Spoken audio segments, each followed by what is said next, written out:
Okay, so I asked you guys to draw pictures, like particle diagrams, of what's going on in different stages of the titration, just so we can kind of really see what things are present in the beaker and what species are responsible for the pH, etc. So I asked you to actually figure out points before you start titration, as you're going through titration, at the equivalence point and beyond. So, and we're going to skip this. Okay, so let me show you what that looks like. First of all, let's remind ourselves of the equation. We've got our weak acid, our vinegar, which I'm going to write as the abbreviation that scientists all over the world use for this is HAC. It's just so much to write. And this abbreviation for the acetate ion is going to be AC minus. So that'll just help a little bit. So we have this reaction. When it neutralizes, we form sodium acetate and water, and kind of flash back to when we did net ionic equations. This is a weak acid, so we're going to keep it together, right? Because about 99% of the time it's together. It only dissociates 1 to 5%.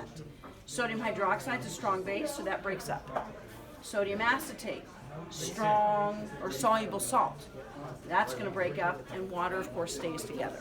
So if we consider these species, this is going to be a more accurate picture of what to put in our beaker or not. Okay, so let's start before the titration. So we haven't added anything. All we have is acetic acid, okay?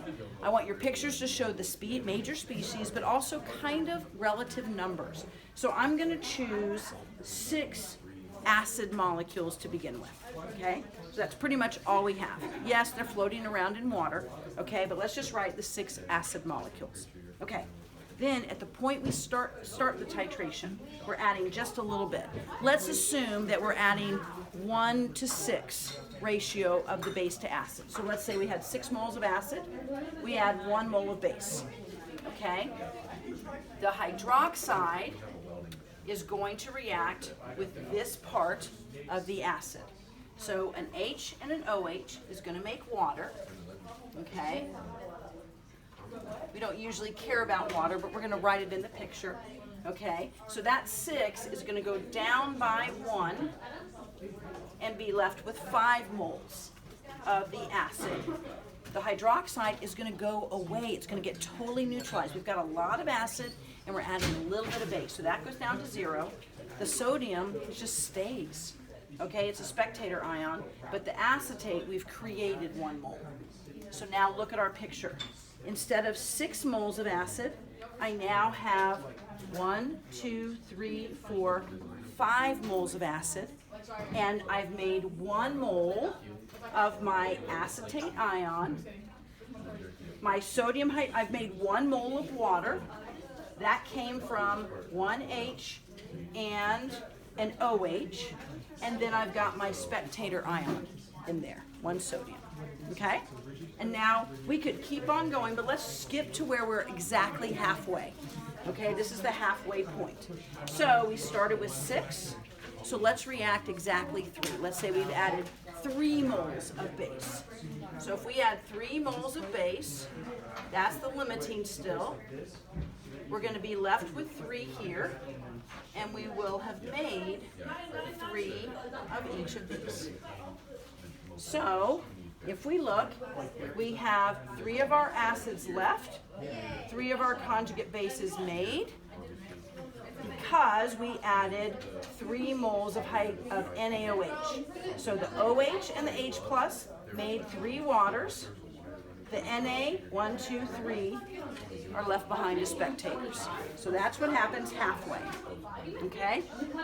Just before we get to the equivalence point, let's say we've added 5 of the 6 moles we need. So if we add 5 moles, that's still limiting. That makes this go down to 1 mole left.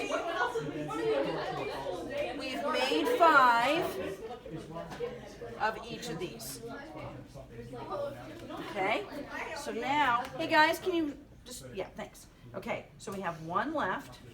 We've made 5 of these. 1, 2, 3, 4, 5. We have 5 of our sodiums. The hydroxides are not there because those hydroxides combined with the H from the 5 acids to make 5 waters. Then we move to the equivalence point. This is where we have exactly the same amount. I've added 6 moles. So this goes down to 0, and so does this. So, and these are going to be 6. Okay, so make sure at the equivalence point you do not have any acid, no HAC, and no OH. You've used exactly what you need of each. So all that's left is the product. So we've got our 1, 2, 3, 4, 5, 6 moles of our acetate ion. We've got our 6 spectator ions, and we've made 6 waters. Okay? After that, all the acids are still gone, but we're adding excess base. So notice afterwards, and I'll go ahead and draw this picture as well.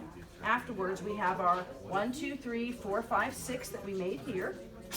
We have our 6 waters that we made from neutralization. We have our 6 spectator ions, but at this point, we're adding just a smidge more base. So here's our excess base. And then if we were to go a lot past it, we're still going to have our 6 ACs.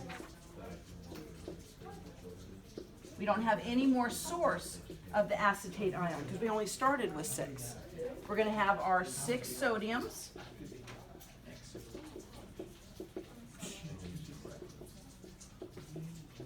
We're going to have our 6 waters, and we're not going to make any more water because we have no more acid to neutralize. But if we've gone way past, we're going to have a lot more NaOH, NaOH, NaOH, and we'll just stop there, okay? And that'll be a nice amount. So we have a nice excess. That's why the pH is going to be so high, because we have all these hydroxides. We won't even do an equilibrium. We'll base our pH on hydroxide, okay? Over here, remember the pH was above 7 because what we have in here is a bunch of conjugate base, okay? And in the very beginning, our pH was low because all we had was weak acid. All right, practice, study. You have a quiz on Monday. Bye.